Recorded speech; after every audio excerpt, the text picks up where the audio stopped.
Ladies and gentlemen, please welcome Jason Nash. Hello. Get after it, Jason Nash. Now, you and I have a long history. I know we did. We go way back. Cheers. Great having a drink with you. A drink of vodka. Wink. We worked together. Yes. You worked. I was a contestant on a show long, long ago called Idiot Savants. Oh my God. Yeah. Did you win? I did. You did win. I did. I was on. Okay, for the viewer who may not remember, this was like 1996. I want to say there was a game show hosted by Greg Fitzsimmons. It truly was like a Fast Times at Ridgemont High of young comedy. That writer's room.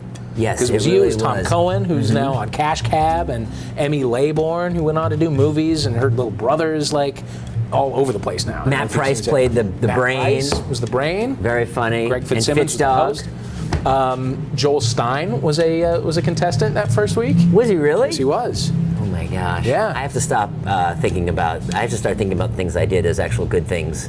Do you and not think of that total as a good waste of thing? times. That was waste of time. That was a really fun show. It didn't last, Was it? but that's that's on TV for you. And how much money did you win? Well, here's the thing.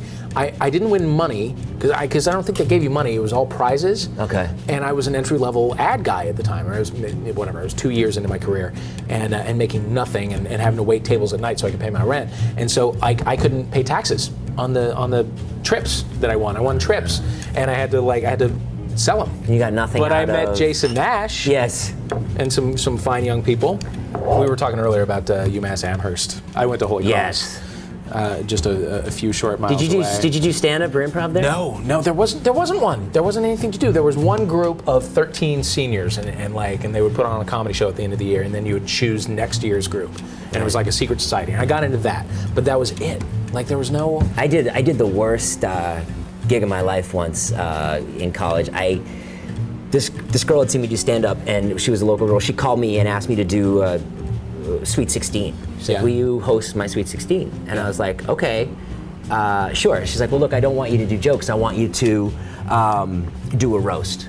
I want you to come roast all my friends. 16-year-olds. Yeah, so she gave Girls. me, and boys, and she gave me all this information, and I was like, oh, this is great. I don't have to do my act. This will be really easy. Like, because if you've ever done like a corporate thing, it's easy to make people laugh. We're like, hey, Dave always uses a lot of coffee filters, huh? Man, that guy goes through a lot of paper, and everyone's like, yes, Dave does do that. It's really easy. Yeah. So I was like, oh, I'm gonna do great. Kids love me, whatever. So I go out, I tell the first joke. It's this girl, Heather, her best friend. Right. And Heather's known for biting pens, and they would explode on her face. Right. They've exploded. She chewed through like 7 pens. Right. Right. So I tell a joke about that, and it just dies. Like it's horrible, horrible, horrible joke. Heather starts to cry. starts to cry, tears, and turns to the girl whose birthday it is and goes, how could you do this? The last joke is about the captain of the football team. Right. Okay. And I was told that he's the captain of the football team, but he's kind of girly. He loves to watch Gossip Girl with the girls, and it wasn't Gossip Girl. He loves to watch like 90210 with the girls, and wear pink polos. So I say, oh, where's Fred? I'm right here, and I go, oh, I heard you love to watch 90210 with the girls. Do you watch it from the closet? Oh no. Like that, right? So Fred comes up on stage, grabs the microphone. If I had known that Fred is like the gayest teenager, like he doesn't even know he's gay. Right. Everyone's like, why is he saying that about manly Fred? He is the gayest. He's like, I'm not gay. I don't know what you're talking about. Like I came from the future with Andy Dick. Right. You know what I mean? And was like, listen, buddy, you're gonna be gay in like 10 years. Yeah. So that it's over, right? So normally you leave after a bad gig. I can't leave because I agreed to cut the cake.